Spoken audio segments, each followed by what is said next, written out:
we go. Well, hello from the West Central Research and Outreach Center here in Morris.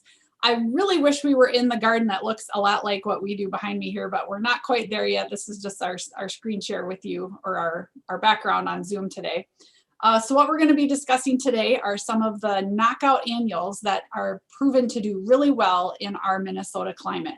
And here presenting on that topic today is Steve Poppe. He is our horticulture scientist here at the West Central Research and Outreach Center. He's coming on his 45th year of working in horticulture research trials, specifically with annual flowers here in Morris. So he has certainly seen his fair share of what does well and also what does not do well. Before I turn it over to him, just a couple quick things. If you're interested in seeing what we have class-wise coming up for Come Grow With Us, which are all going to be held online just like this, be sure to check out the WCROC website, and I will put that link down into the chat so you can access it. And if you have any questions for Steve at all during his presentation, I invite you to drop it into the comment box. I will see that and relay it back to Steve so he can address that during his talk.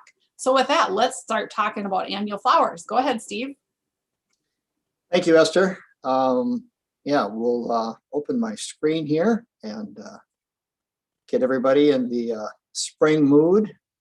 Does that look okay, Esther? Must be okay. Well, yes, we're going to talk about top performing annuals for Minnesota. We've been doing this trial for many, many years. Annual flowers were part of the garden trials and whatever when I started a long, long time ago. It has moved forward. We're probably doing research or trials for probably 18 to 20 plant breeding companies now throughout the world. So that gets kind of exciting. But some of these flowers that they're developed in Israel and the Netherlands and Japan or whatever, they are found in the USA. So they're around. But this last year in 2020, which was, we all know, was a different type of year. Our garden was closed until about July 1, but when we took down the barricades and whatever, people were able to enjoy the beauty of the garden. So, and the true beauty of our garden is with the annual flowers. And the annual flowers are part of a trial, but yet we try and place them aesthetically into the garden along with other perennials and shrubs and hardscapes and features and whatnot to beautify the garden. But again, they're part of a trial. They're all labeled, and we'll talk a little bit about how we take that data. But moving ahead here, just show you, this is an aerial photograph of the west half of the garden, where, again, some of these annual flowers are part of our landscape. You can see that. It's just a beautiful photo taken a couple of years ago of the trail system that leads out to the Palmetier Overlook. And you can see the wind turbines off to the left of the screen. And that's kind of a big feature at our experiment station. So if you're looking for our horticulture garden, look for the wind turbines east of Morris. Anyway, we grew and trialed nearly 450 annual flower varieties in 2020. It was a very nice season. It wasn't so wet as it was in 2019, but the newest flowers of, as I mentioned before, probably about 20 different plant breeding companies were sent to us as either seed or vegetative cuttings. Seed type varieties are normally found in probably in your garden center as a 4-pack or a 6-pack. They're less expensive. The vegetative cuttings are probably normally found in a 3.5 or 4-inch container, and they are more expensive, probably in the $4 range. So about 40% of what we trial is still from seed. 60% is received to us probably in about April or so as a vegetative cutting. And so it's a rooted cutting of that particular variety. My coworker Nate right now is starting some of these plants from seed. Some of these, there's some columbine and some begonias, some other types of plants that need to be started early, and they require a huge number of weeks to grow from a transplant into a flowering annual. Well, This last year in 2020, again, we had very favorable conditions, and we started planting our annual flowers as part of our trial on May 21st, which was about a week earlier than normal. Normally it's closer to June 1st. But the annual flowers, they peaked in late July and early August. Just another shot of the horticulture display garden towards the east half. Probably, hopefully, some of you have been to our garden in recent years, and this is kind of how it looks like from the air, just to show the landscape and the beauty of the horticulture display garden. Talk a little bit about All-American selections. This was a garden that we created a few years ago. It was part of a contest where we displayed those previous winners of All-American selections. AAS is an organization, a nonprofit organization that was created back in the early 1930s and is still going very strong today.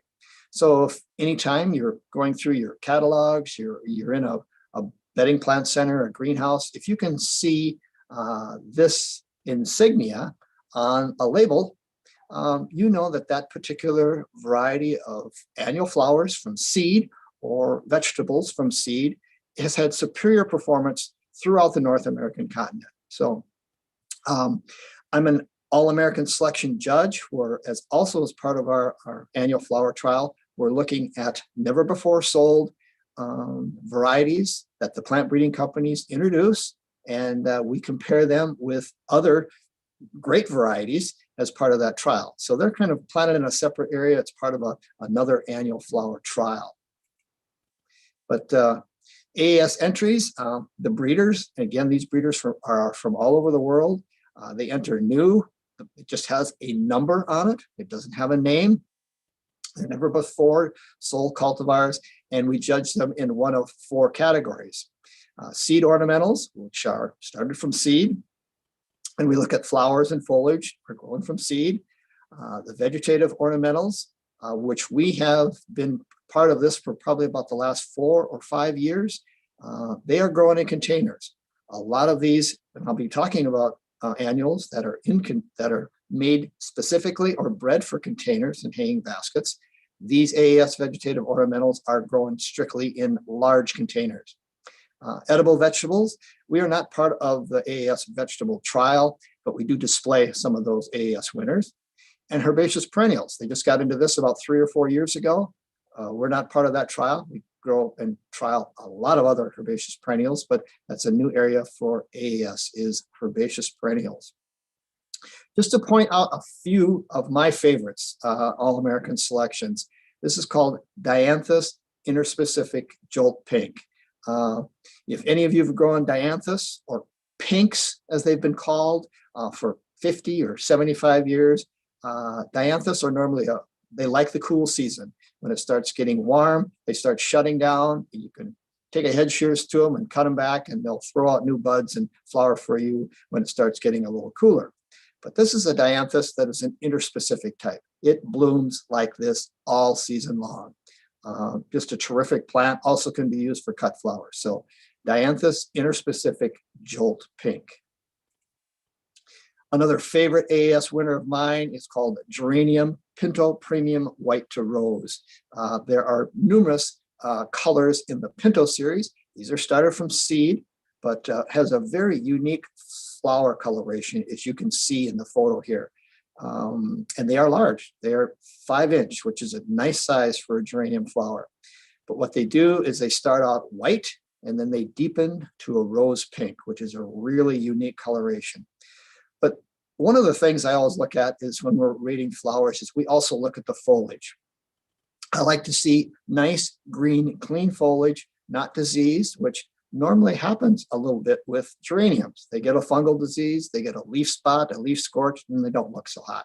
But this particular variety, which has been around for a few years now, I never see any type of fungal type disease on the leaves.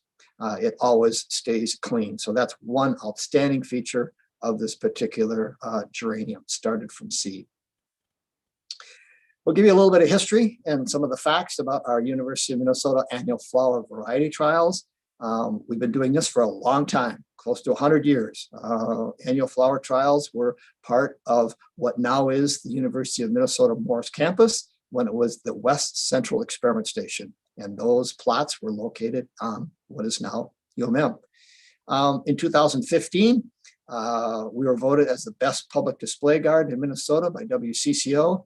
I don't think they have this program anymore, but if you remember, it used to be the best of, there was a grilled cheese or the best apple pie or whatever else. Well, there was one category, best public display garden in Minnesota, and we won that in 2015.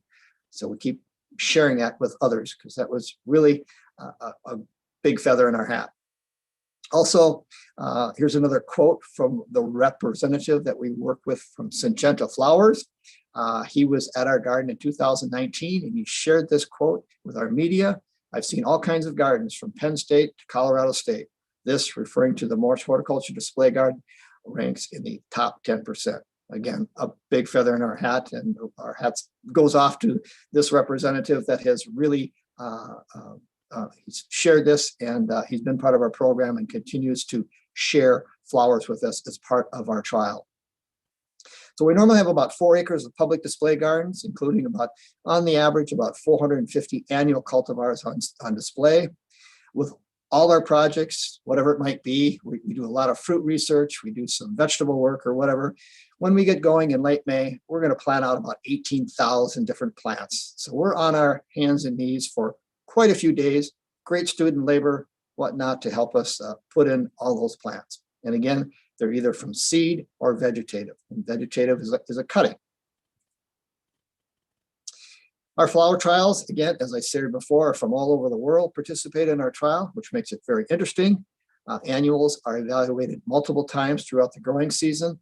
About 4 weeks after we transplant those flowers into our display garden, we start evaluating them. And our rating is from 1 to 5, 1 meaning poor, 5 meaning superior, excellent, okay? Cultivars are rated based on unique characteristics such as exceptional performance, how they do all season long, their color, their vigor under our regional conditions. So once these final evaluations are complete, I take them normally about 4 or 5 times up until early August. And so only the top rated annual flowers that receive a 5 rating the entire season are considered for distinction of becoming a top 10 performing annual. And once we get to the last slide or so, I'll share with you our website and my email. And if you want to receive the results from this trial, it's on our website, but I can also get you on our mailing list so you make sure you get it every year. Again, said top 10 must receive 5s at each edge evaluation. Appear to be a promising cultivar for Minnesota. And we try and share this results with plant breeding companies, commercial producers, other professionals, University of Minnesota Extension, and master gardeners and garden enthusiasts. So we share this report probably with, it's about 5,000-6,000 people it goes out to each year. So many of the bedding plant producers wait until they receive our results before they order their flowers for the upcoming new season.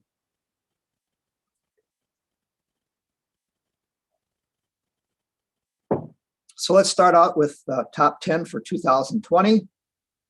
This was an Angelonia area blue. Another common name for Angelonia is the wishbone flower. Not too commonly found in greenhouses. And probably I think the reason for that is it always is not flowering in the early part of the season. This doesn't start flowering until probably late spring or early summer. But once it gets going, it really takes off. It likes it warm in a hot spot.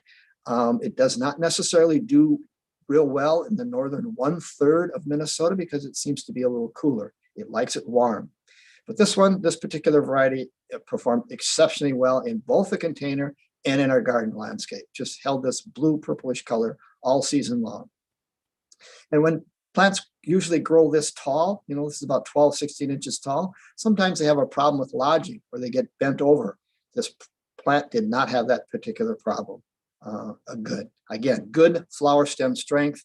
And we also evaluated 12 other Angelonias, but this one was ranked tops over those other 12. Here's a begonia called Dreams Garden Maca Rouge.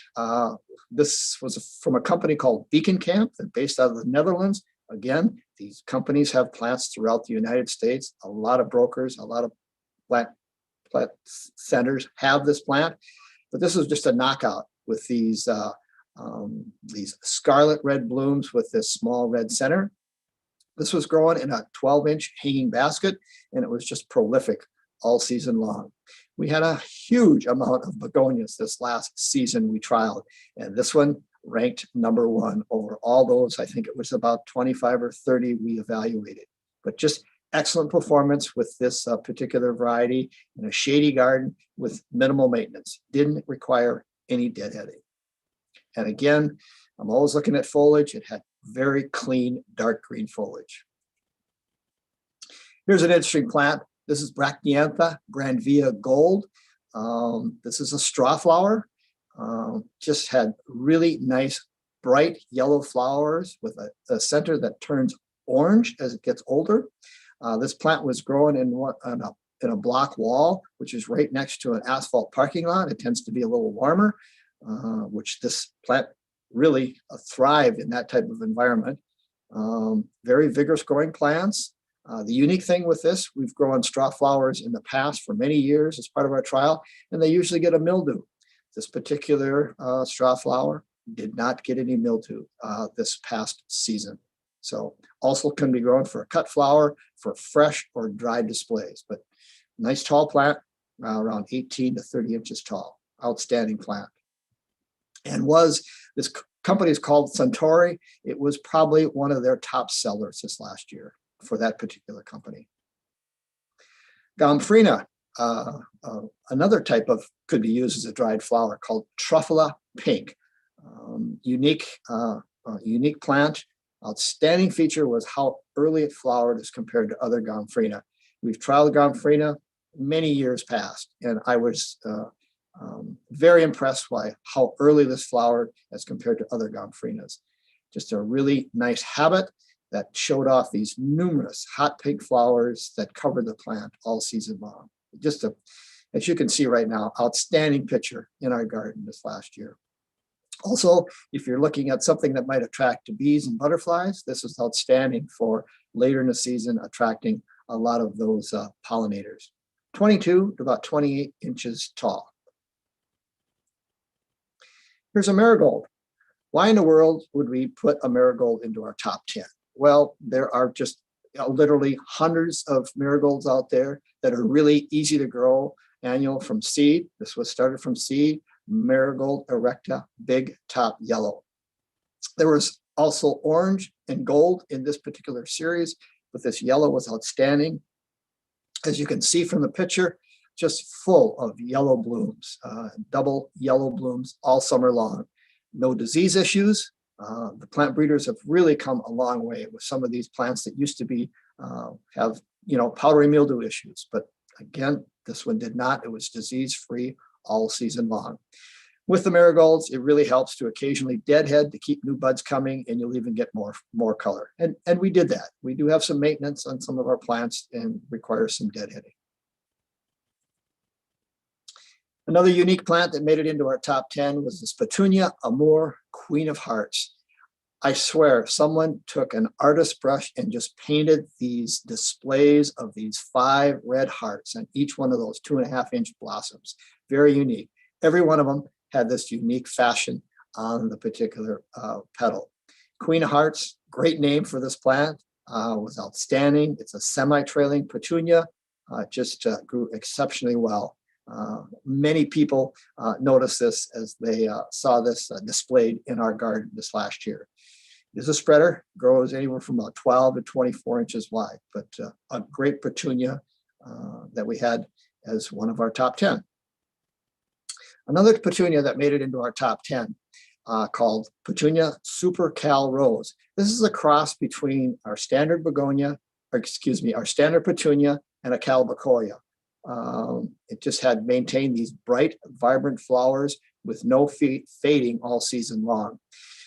Sometimes with some of these bright flowers, the reds, the hot pinks or whatever, towards the end of the season, they fade. but this one did not. Super Cal Rose. It stayed bright all season long. And the benefit of this one, it did exceptionally well in both in our garden and in a basket. So great plant for all season long. And I like to go out after a rain and do a quick review of some of the petunias, because probably many of you know that petunias can just go down after a rain. And this particular plant bounced right back after a rain. No deadheading needed on this particular petunia. It just grows so vigorous and so fast, it just covers up its dead blooms. Scaevola Surdivia Blue Violet. This type of plant is normally used in combinations with other types of plants, but we can't do that in our trial garden. We have to grow them separately to adequately evaluate them, but withstood our summer heat and provided this blue purplish color throughout the whole season. Has a semi-trailing habit, very easy to grow. It is a vegetative plant. It is not started from seed, so you'll have to pay a little bit more money for this one. But the one real great feature of this is we compared it to other Scaevola that we were trialing. This foliage remained bright green throughout the entire summer. So that's why pretty much its color and its nice clean foliage got into our top 10. Vinca, Valiant Orchid. Another plant that is not very commonly found in the bedding plant centers because it's not that easy to grow.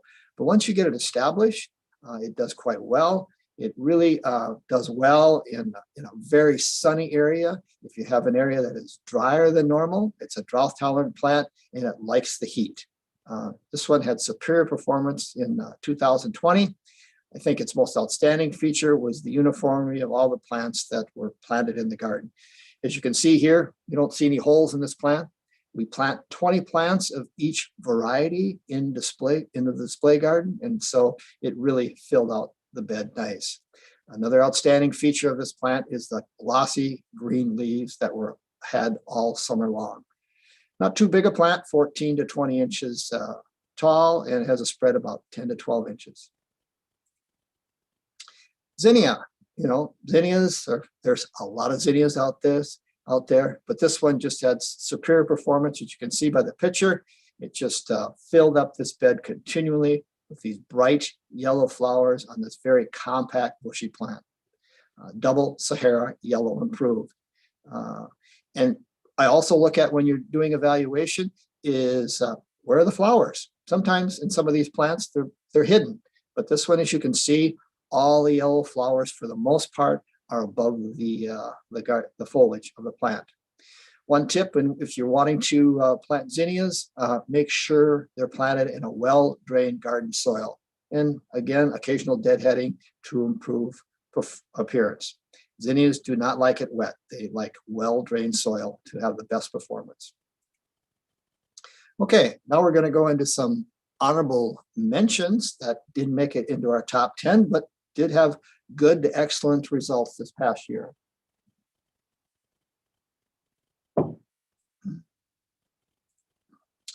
Dahlias. This is actually a numbered selection. We received a huge amount of dahlias to trial. And as you can see, this plant had great purple flowers, had plenty of buds, you can see in the foliage there, and the foliage was green all season long. But dahlias are really starting to come on strong in the bedding plant industry. I think they're making a comeback. These are annuals. We didn't dig the tubers that this particular plant would produce. We just treat it as an annual, but some of these dahlias were unbelievable and put out a lot of color. Geraniums, Calliope Large Dark Red. Calliope series has kind of been around for not a very long time, but it's all over the world. It's a standard for geraniums growing in this world. It's called an interspecific type hybrid. It has zonal type flowers. Okay, zonal meaning that's a standard. That's a term that is used for standard geraniums. But so it's a cross actually of an ivy and a standard zonal type geranium. Drought tolerant. We like to grow our geraniums in a somewhat drier area. In this wall that's next to an asphalt parking lot, they did exceptionally well. This one really came on late in the season. I think this photo was actually taken in September, but as you can see, I don't see any black soil in between these plants, and just filled with these dark red flowers. Very vigorous, semi-trailing habit, and it has some semi-double blooms. Watch for the calliopes in your garden center. They're outstanding. Impatiens, beacon bright red. There has been a problem in the past with a disease called downy mildew with the standard impatiens that are started from seed. Impatiens wallerina. Wallerina is a species that has had problems. We haven't experienced any of that in our particular display garden, but the Beacon series has just come about in the last 2 years that is tolerant of that disease.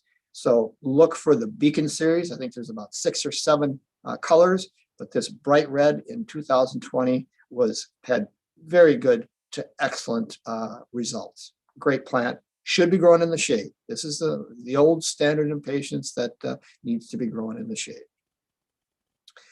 Lobularia white knight, a great plant. It's a kissing cousin of white alyssum, but yet this plant, when normally alyssum starts drying up, and this lobularia just keeps flowering all season long. White knight, a variety from Proven Winners, has a nice scent like like the standard alyssum. Planted this in the wall here. So when people walk down past here, it has a nice fragrance to for the entrance to the garden. Lobularia, a vegetative propagated plant, so not started from seed. Petunia, color rush white. How can you beat a petunia like this that has just a terrific amount of flowers, white flowers? It's just covering this plant. Color Rush series comes in 3 different colors, but this white was outstanding this past growing season. Great combination, as you can see, the other grasses and whatnot, the green foliage that's growing next door, but an outstanding plant that did well all season long. Another petunia has been around for a number of years from Proven Winners called Supertunia Vista Bubblegum. Just goes crazy. It's for Proven Winners, I believe it's still in the top 3 selling petunias or plants that they sell throughout the nation. But if you're looking for a petunia that will just take over an area, look at this particular variety. Vegetative propagated, not from seed, but you might have to pay a little bit more, but one plant will take over an area probably about 36 inches wide. Other vincas, this Cora series, XDR stands for extra disease resistant deep strawberry. Vincas have had problems with root rot and phytophthora and whatnot, but here's a variety that is tolerant of those diseases. Again, great vinca. The Cora series comes in a number of different colors, but as you can see, a lot of flowers with that white eye and nice clean green foliage. Zinnia, Magellan yellow. There are a number of flower colors in the Magellan series. This yellow did outstanding. As you can see, just full of yellow and nice clean green foliage. So if you're wanting to grow zinnias, I would recommend any color in the Magellan series. It's just outstanding. And when we're looking at zinnias, some types of zinnias go back to producing just a single flower for whatever reason. These Magellan series tend to maintain that nice double flower all season long.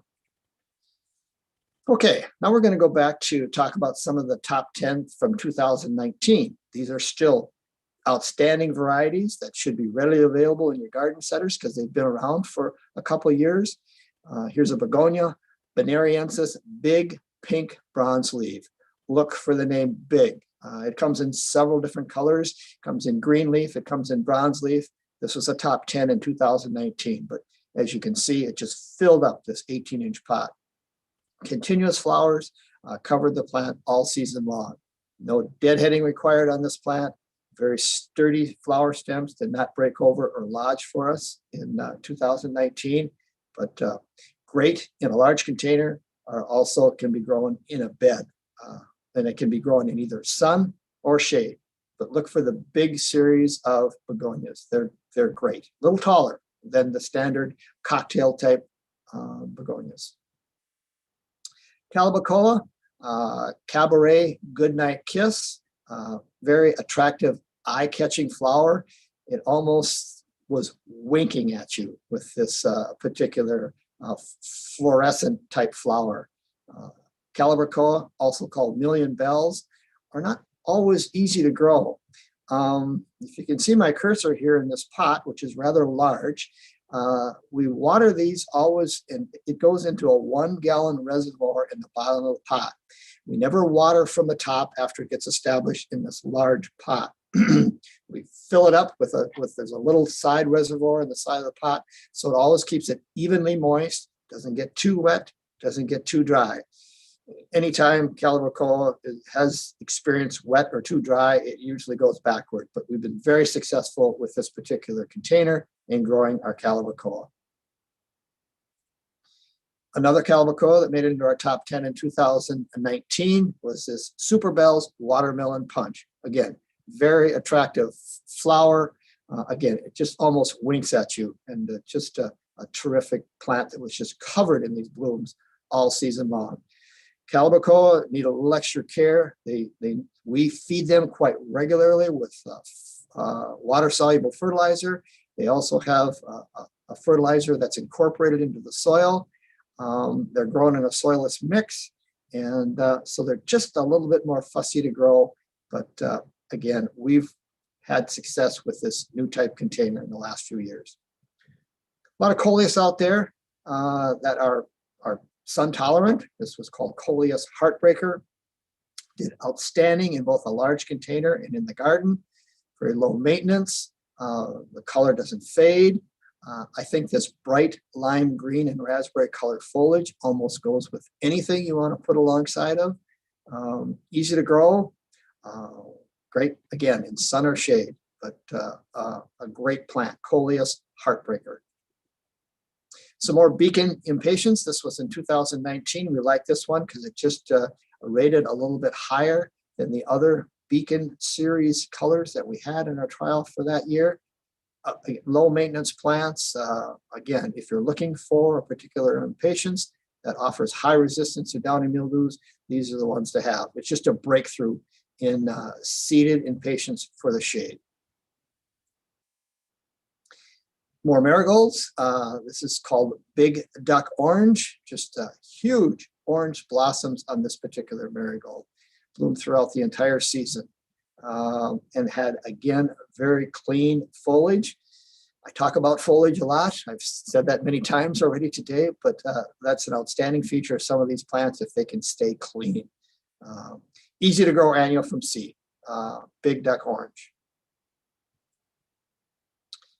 Petunia, Color Rush Pink. I talked about the Color Rush White earlier. This is also found in pink. Produced a prolific number of eye-catching blooms all season long. Just filled up this bed. And one plant will fill a 3-foot space with these particular variety. No fade color, and it doesn't get totally out of control, but it is very vigorous type of petunia. Color Rush Pink. Here's a favorite of mine called Supertunia Mini Vista Indigo Improved. As you can see, this plant was growing in a container, but it was so vigorous it completely covered the particular container it was growing in. Does very well in a large container in a garden bed, completely covered in blue-purple flowers all season long. Maintenance is easy with this annual, and they're self-cleaning with no necessary deadheading. So, yes, did I hear there was questions in the chat? Yeah, so we've got a couple of questions, Steve. One is asking about sun patience. And then why don't you answer that, and then I'll bring the next question to your attention. Yes, sun patients were kind of a replacement for the problem I talked about with the downy mildew disease in the impatiens wallerina. And so these are impatiens that can tolerate the sun. We've grown the sun patients before. We've normally mulched these plants even when they're growing in full sun to give them a little extra protection. If you don't keep these plants well watered, they'll go backwards. But if you give them adequate moisture give them a little bit of mulch, maybe some sawdust or some wood chips or something like that, they do okay. But, and they're also extremely fitted for containers too. But yes, we've grown them and they've done all well, just with a little extra care. And the next question is if you can recommend an annual for dry shade. An annual for dry shade. Okay. Okay. Let's see. I would say, you know, these impatiens I've been talking about, this Beacon series, don't require a lot of moisture. I would probably recommend that. Very limited for an annual for the dry shade though, but that impatiens, the Beacon series, would probably be one of your best bets. Begonias in the shade require a little bit more moisture. That would be my recommendation there. Okay, let's move on to some other top flowers. Verbena Enduroscape Pink Bicolor was an All-American Selection winner in 2017. Just continually long blooming verbena. And it makes an exceptional edging along a walkway or a border. I really like these soft pink blossoms, which are a real eye catcher. And the real huge feature of this plant is frost tolerant. It will take a light frost. It'll die after probably about 28 or 26 degrees. But if you're looking to add a little color to your landscape in an annual that tolerates a light frost, look at this Verbena Enduroscape Pink Bicolor. Outstanding variety. And the real plus feature of this, we've been growing verbena and trialing verbena for years and years. Normally when it gets warm, the verbena tend to shut down. This particular variety does not. It keeps blooming all season long, and that's why it became an All-American Selection winner. Here's just another picture of it growing in front of some ornamental grasses in our garden a few years ago. A great plant, really fills up a bed along the outside edge.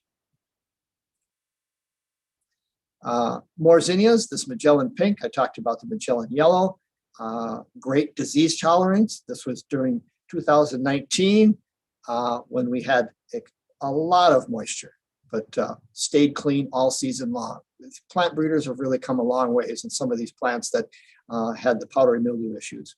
Grows about 12 to 18 inches tall, and but it was just smothered in season all long with these daisy form blooms. Plant the zinnias in large groups for best effect. Another question, Esther?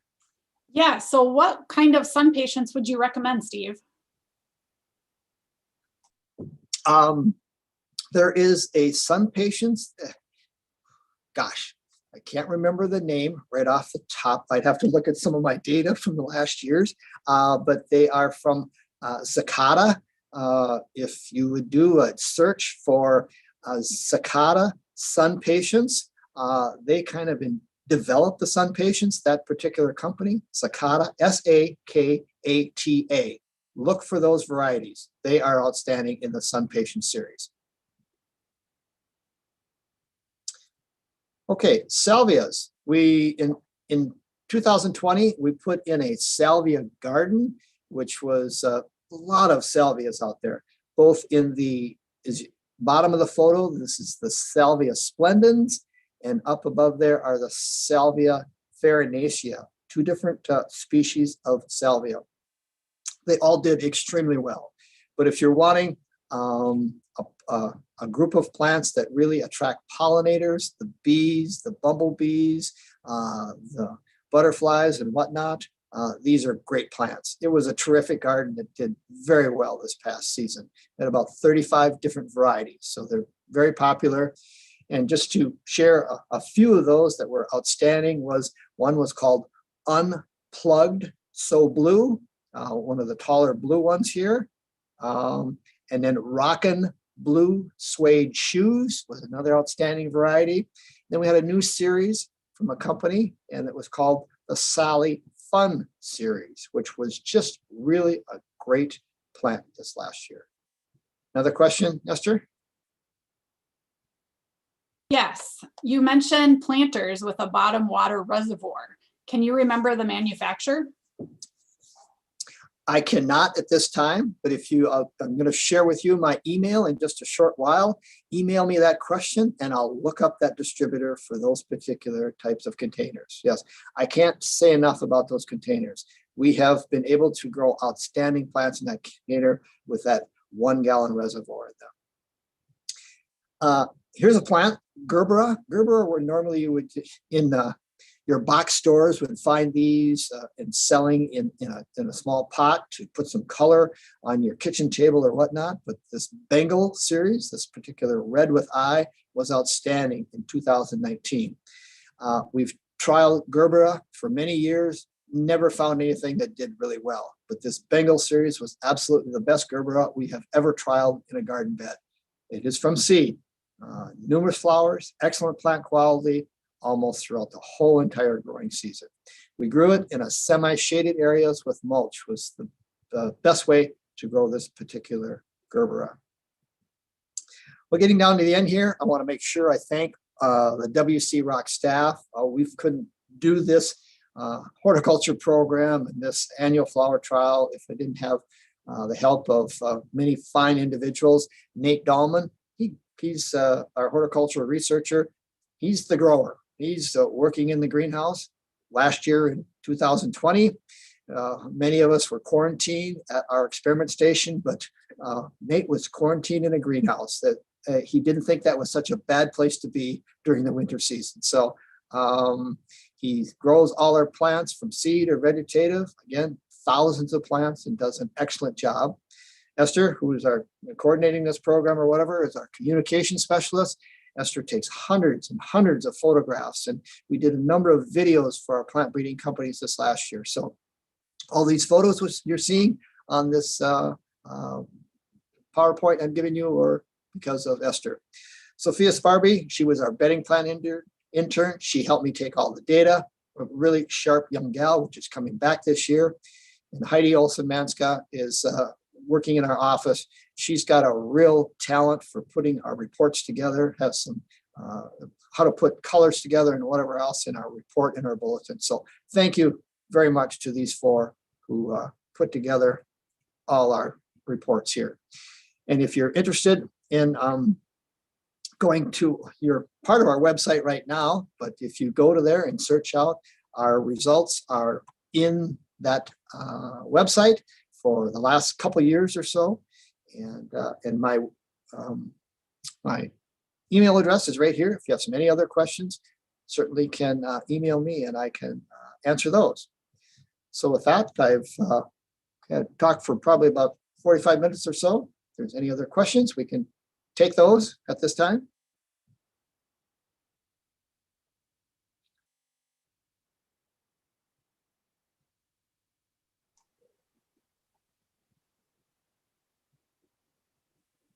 It doesn't look like there's any further questions at this time, Steve, so we could probably wrap it up. Okay. Well, thank you for all of you. Esther, what is next month for our Come Grow With Us? Yeah, so our March program is going to be on integrated pest management for vegetable gardens. And that's going to be presented by Natalie Hoydel. She's a university extension agent. And that is scheduled for Wednesday, March 17th. Oh, I do have a question. It just popped up here. Are there any hydrangeas that you would recommend? Hydrangeas, okay. These are woody flowering shrubs. There are numerous hydrangeas out there that have been developed. There are two different types. The ones that would normally flower earlier in the year, and then there's others that flower maybe more like midsummer. Oh, there's just hundreds of them out there for that question. I would go to, there is through the University of Minnesota, through the website that is part of the horticulture department at St. Paul campus. If you could do a Google search for horticulture department, St. Paul campus, they have some recommended varieties on their website. Search that out because there are literally just hundreds of those, and we are trialing numerous hydrangeas each season. So check that out. Sounds great. It looks like we've got all the questions addressed. Again, I've put some of those links down into the chat box, so it's easy for you folks to find it. Thanks for joining us today. We hope to see you back in March when we talk about IPM for vegetables. Have a good one.